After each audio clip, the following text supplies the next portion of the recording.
Bastaron un par de horas en el antro para olvidar lo amargo que habían sido los últimos 6 años de su vida. Volvía a sentirse plena, satisfecha, viva. Habían acortado su condena por buena conducta. También influyó que jamás lograron comprobar el cargo por homicidio, pues el cuerpo nunca apareció. Lo único que le encontraron en su casa fue la cartera de la víctima. Ella sabía que era un error grave conservar evidencia. Se le hizo fácil conservar un trofeo de tan suculento ejemplar. Había sido tan maravilloso. De solo recordarlo aún sentía el sabor de la sangre en su boca y no pudo resistir la tentación de quedarse con la prenda. Nunca la agobió el hecho de permanecer privada de su libertad. Lo difícil realmente fue contenerse a saciar su gusto por la carne humana. No porque no hubiera encontrado a alguien que la satisfaciera esa necesidad. Era fácil encontrar alguna reclusa que no tuviera familia, o alguna que se viera muy apetitosa, incluso alguna bravucona que vivía pensando que era intocable.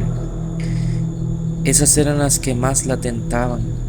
Se creían superiores a las demás. Pensaban que sus crímenes les valían el mote de "yo soy quien manda". Ilusas. Ninguno hubiera sido capaz de hacer lo mismo con ella a tan temprana edad. No. El problema es que no disponía de un lugar donde poder esconder las partes para congelarlas.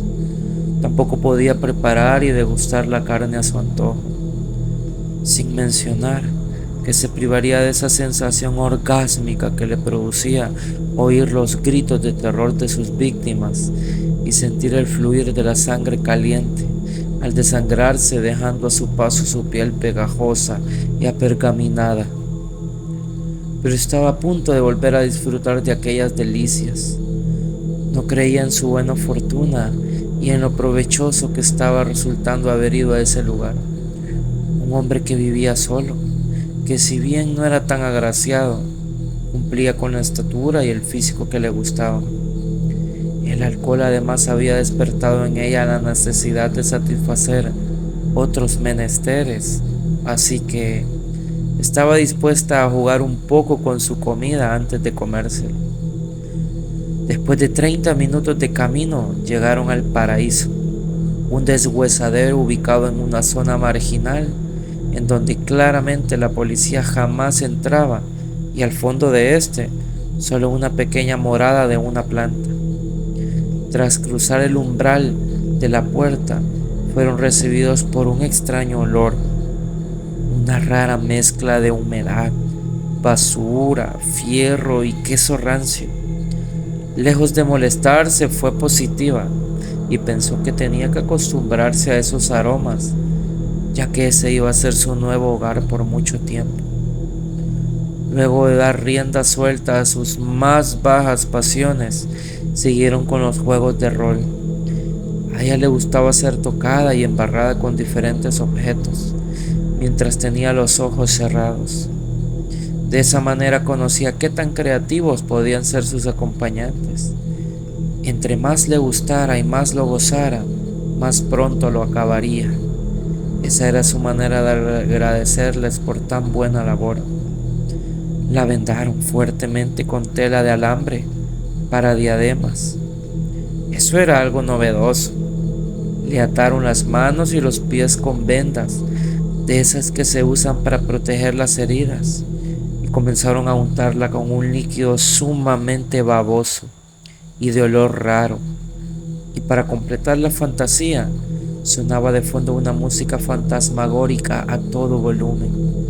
No podía quejarse de tan buen montaje, pues al fin y al cabo, ella misma había montado ese mismo escenario varias veces. El placer fue mutando en dolor cuando la tela de sus ojos comenzó a propiciarle pequeños toques eléctricos que poco a poco fueron subiendo de intensidad hasta convertirse en una corriente continua de electricidad que la quemaba. Trató de desatarse, pero fue inútil. Las vendas que le colocaron habían sido puestas tan fuertemente que no pudo moverse ni un poco de la silla a la que estaba aferrada. De nada le valió gritar. Nadie la escucharía en ese lugar tan desolado. Sus lamentos suplicantes eran opacados por el sonido intenso de la música. La corriente eléctrica que quemaba gravemente sus ojos terminó también por deshacer la tela que los cubría. Su visión estaba afectada como en un 70%. Débilmente y con mucha dificultad pudo ver con horror aquello que la atormentaba. Frente a ella estaba parada una figura de más de 2 metros. Tenía la cara deforme y llena de pústulas. Sus ojos eran de un negro opaco, vacíos, sin vida. Por boca tenía una cavidad con 3 hileras de afilados dientes y una lengua larga y bífida. 8 pares de tentáculos le brotaban de su cuerpo. De sus ventosas seguían saliendo ese líquido gelatinoso que cubría su cuerpo, pero ahora poco a poco comenzaba a deshacer la piel.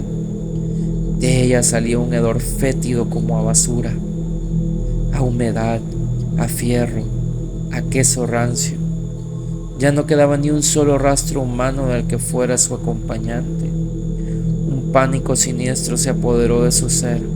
La criatura comenzó a hacer raros sonidos guturales hasta que finalmente logró hablar de nuevo con voz humana y le dijo a su prisionera: tu último aliento será mi verdadera comida.